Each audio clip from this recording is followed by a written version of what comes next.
Ang pagkakaalis naman ng Pilipinas sa gray list ng Financial Action Task Force, magpapababa raw sa remittance fees ng mga OFWs. Brigada Jigo Boy Custodio, i-brigada mo! Brigada! Live report!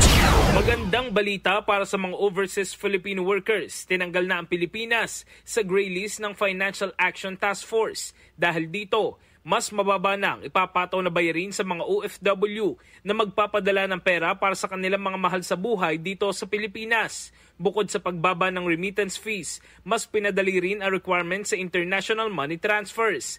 Malaki rin ang benepisyo nito sa mga negosyo dahil mas malawak na ang access ng mga Pilipino sa international financial transactions. Ang Pilipinas ay nakasama sa Financial Action Task Force Gray List noong 2021 dahil sa mga isyong may kinalaman sa money laundering at terorismo. Magugunit ang binigyan diin ni Pangulong Ferdinand Marcos Jr. na kung nananatili sa gray list ang Pilipinas, magdudulot ito ng red flag sa mga investor o mamumuhunan at malalagay sa pagbusisi ang mga negosyo, gayon din ng financial institution sa bansa.